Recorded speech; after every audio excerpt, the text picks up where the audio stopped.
আল্লাহর হাবিবের রওজা শরীফ দেখে আমি সহ্য করতে পারি না রে আবু বকর, বিদায় দাও, আমি চলে যাব। চলে গেলেন নবীর পাগল। সিরিয়া দামেস্কে যাওয়ার পরে কিছুদিন পরে নবীজি স্বপ্ন দেখায়, কিরে বেলাল, এটা কেমন জুলুম, কতদিন হলো তোমার কণ্ঠের আজান শুনি না। বেলাল রে, তোর কি মন চায় না আমি নবীর জিয়ারতে আসতে?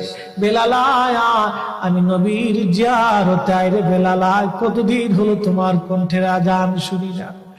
স্বপ্ন যখন নবীজি দেখাইছে, এ মুসলমান, হযরতে বেলাল সুদূর সিরিয়ার দামেস্ক থেকে পাগলের মতো দৌড়াইলেন, পাগলের মতো ছুটে আসলেন। যখন মদিনাতে আসলেন তখন তাহাজ্জুদের সময় চলতেছিল। তাহাজ্জুদের সময় চলার সময় হযরত বেলাল রাদিয়াল্লাহু আনহু কাঠের জালি দিয়ে তখন রওজা শরীফ ঘিরে রাখা ছিল।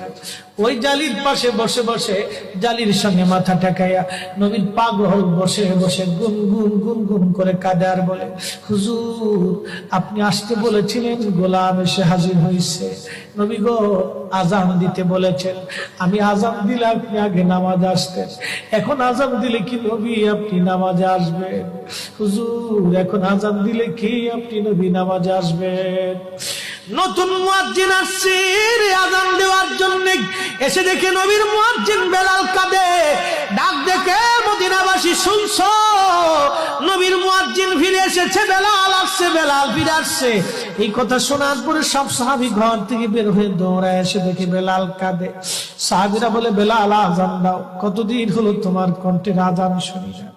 বেলাল আজান দাও, কতদিন হলো আজান শুনি না রে বেলাল। বেলাল বলে, সাহাবীরা রে, আমি আজান দিলে কি নবী নামাজ আসবে বলো? সালমান ফারসি রাদিয়াল্লাহু আনহু ডাক দেখে, সাহাবীরা, আমাদের কথায় বেলাল আজান দিবে না, তোমরা যাও দেখো হাসান আর হুসাইন দুইজন ঘরের মধ্যে আছে।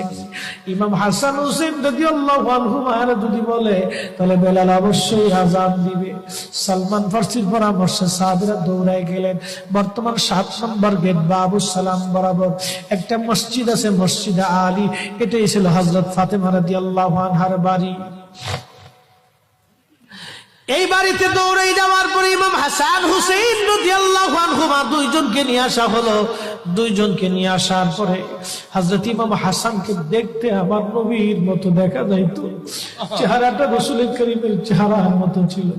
নাতি দৌহিত্র নানার চেহারা পেয়েছিলেন, ইমাম হুসাইন ও নানার সুরত পেয়েছিলেন।